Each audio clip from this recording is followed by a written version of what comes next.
নমস্কার বন্ধুরা, তোমরা সবাই কেমন আছো? আশা করি সবাই ভালো আছো আর আমিও অনেক ভালো আছি। আজকে আমি তোমাদের সাথে শেয়ার করব মায়াপুরের ফেমাস ময়দার তরকারি, যা নিরামিষ মাংস বা কাশ্মীরি পনির নামেও পরিচিত। এই নিরামিষ মাংস তৈরি করার জন্য আমি এখানে 1 কিলো ময়দা নিয়েছি। আর লুচি বা পরোটা করার সময় ময়দাকে আমরা যেরমভাবে মাখি সেইভাবে মেখে ওই 10 মিনিটের মতো রেখে দিয়েছি। আর ময়দাটা মাখিয়ে যতটা সময় ধরে রাখবেন ততই ভালো হয়। আমার কাছে সেরম সময় ছিল না, খুব তাড়াতাড়ি করতে হলো, তাই আমি ওই 10 মিনিটের মতোই রেখেছিলাম। আর এখানে টাবাই আমাকে তরকারির জন্য আলু কেটে দিচ্ছিল, তারপর পেঁয়াজ কুচিয়ে দিচ্ছিল। আর জানেন, এই রেসিপিটা কিন্তু আমার টাবাইয়ের থেকেই শেখা। ও মায়াপুরে প্রথম খেয়েছিল এই তরকারি, নিরামিষ মাংস।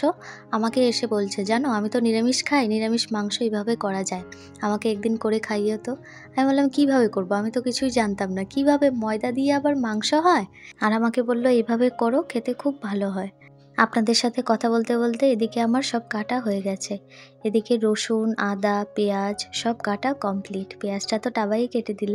আর দেখুন এখানে যে ময়দাটা মাখিয়ে রেখেছিলাম, এখন সেই ময়দাটাকে জলের মধ্যে ধুয়ে নিতে হবে। প্রায় ওই তো 8 থেকে 10 বার ধুয়ে নিতে হবে।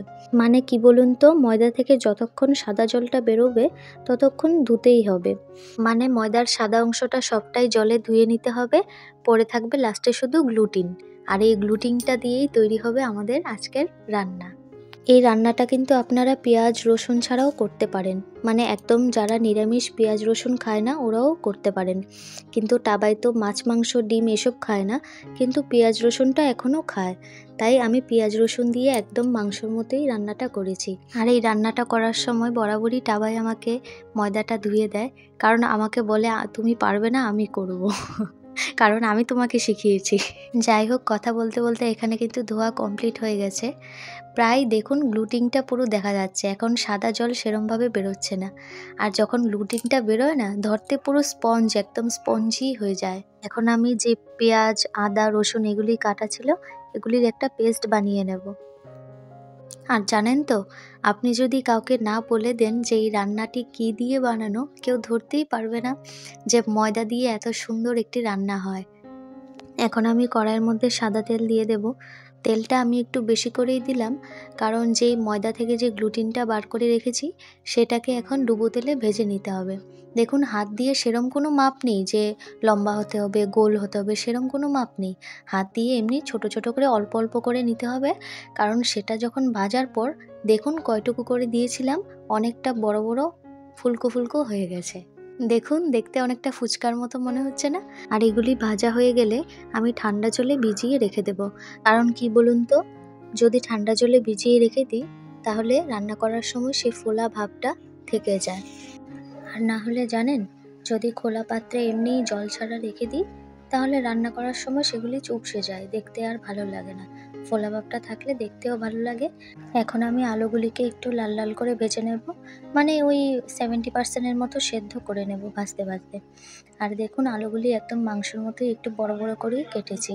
আর জানেন, এই রান্নাটা করতে বেশি সময়ও লাগে না। এখন আমি ফোড়নে গোটা গরম মশলাগুলি দিয়ে দিলাম, আর গোটা গরম মশলার সাথে একটু জিরে ফোড়ন দিয়ে দিলাম। এবারে ফোড়নটা হালকা ভাজা হয়ে গেলে পেঁয়াজ যে কুচিয়ে রেখেছিলাম না, সেই পেঁয়াজটাও লাল লাল করে ভেজে নেব। আর এখানে পেঁয়াজটা লাল লাল করে ভাজার জন্য আমি একটু লবণ আর একটু হলুদ গুঁড়ো দিয়ে দিলাম। একেবারে পরিমাণ মতোই হলুদ গুঁড়ো, নুন, তারপর জিরে গুঁড়ো, তারপর ধনে গুঁড়ো একসাথেই দিয়ে দিলাম। দিয়ে একটু হালকা ভেজে নেব মশলাটা। সাথে আমি একটু লাল লঙ্কার গুঁড়োটাও ব্যবহার করি, কারণ তরকারিটা দেখতে একটু হালকা লাল লাল হয় তো, কালারটা ভালো আসে, দেখতে ভালো লাগে। এবারে মশলাগুলিকে আমি ভেজে নেব। আর মশলা থেকে যখন তেল ছেড়ে যাবে, যেই মশলাটা পেস্ট করে রেখেছিলাম না, ওই আদা রসুন পেঁয়াজ, ওইটা দিয়ে দেব। মশলার পেস্টটা করার সময় আমি একটু টমেটো দিতে ভুলে গেছিলাম, টমেটো একটু দিলে খুব ভালো লাগে, তাই এখন লাস্টে টমেটোটা পেস্ট করেও দিয়ে দিলাম। টমেটোর পেস্টটা দিয়ে আবার কিছুক্ষণ মশলাটাকে কষিয়ে নেব। আর মশলা থেকে যখন তেল ছেড়ে যাবে, ওই ভাজা করে রাখা আলুগুলো দিয়ে দেব। আর আলুটা তো 70% সেদ্ধ হয়েছিল, ওই আলুটা ভালো করে সেদ্ধ হওয়ার জন্য আবার একটু জল দিয়ে দিলাম। আর জলটা আমি অল্প করেই দিয়েছি, কারণ বেশি ঝোল থাকলে খেতে ভালো লাগে না। একটু গ্রেভি গ্রেভি হবে, জিনিসটা খেতেও খুব ভালো লাগে। এবারে যখন আলুটা পুরোপুরি সেদ্ধ হয়ে যাবে তখন ঝোলের মধ্যে আমি ময়দার যে গ্লুটিনটা ভেজে রেখেছিলাম সেগুলি মিশিয়ে নেব। আর শেষে আমি একটু টমেটো সস দিয়ে দিলাম, তাহলে গ্রেভিটা খেতে খুব ভালো লাগে। এখন তরকারি আমার প্রায় কমপ্লিট।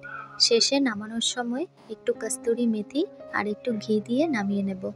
আজকে আমার এই নিরামিষ মাংসর রেসিপি আপনাদের কেমন লাগলো অবশ্যই জানাবেন, আর আপনারা বাড়িতে বানিয়ে একবার খেয়ে দেখবেন, খেতে খুব ভালো হয়। এখানে মহারাজ খেতে বসে পড়েছে। কেমন হয়েছে বলো আমাদের নিরামিষ মাংস? নিরামিষ মাংস বলতে এটা আসলে আমি পেঁয়াজ রসুন দিয়ে করলাম, এটা পেঁয়াজ রসুন ছাড়া করে। এটা আমি প্রথম খাই মায়াপুরে, মানে আমাদের ইস্কনে। এটা এতটাই সুন্দর হয়, মানে এটা সামনে আনো ক্যামেরাটা, অত দূরে গেলে আমি হাতে গরম। এটা মানে যে কেউ মানে প্রথমবার কাউকে যদি না দেখিয়ে দেওয়া হয় না, কেউ বুঝবে না যেটা কি আসলে জিনিসটা। মানে যদিও এটা মাংস না, মানে ময়দা থেকেই তৈরি হলো, আপনারা দেখলেন। এটা এতটাই মানে নরম, সেই চর্বির মতো মাংসর মতো, যেটা এতটাই টেস্ট ভালো, মানে এটা পুরো মাংসর মতোই রান্না করে।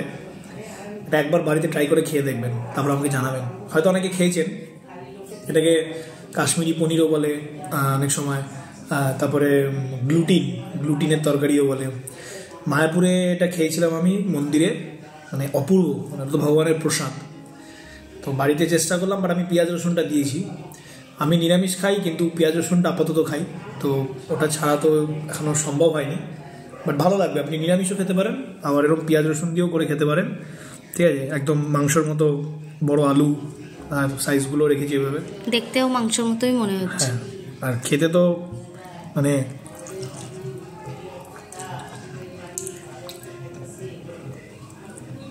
এটাকেও ধরতে পারবে না যে এটা কি বস্তুটা।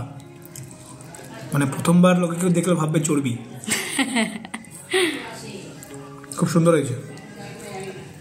মহারাজের কাছে আপনারা রান্নার রিভিউ পেয়ে গেলেন। আপনারাও খেয়ে দেখবেন কেমন লাগে, বাড়িতে অবশ্যই বানিয়ে ট্রাই করবেন। আর আমার এই আজকের ভিডিওটি আপনাদের কেমন লাগলো অবশ্যই জানিয়ে দেবেন কমেন্ট বক্সে। আর ভালো লাগলে অবশ্যই লাইক, কমেন্ট আর সাবস্ক্রাইব করতে একদম ভুলবেন না কিন্তু।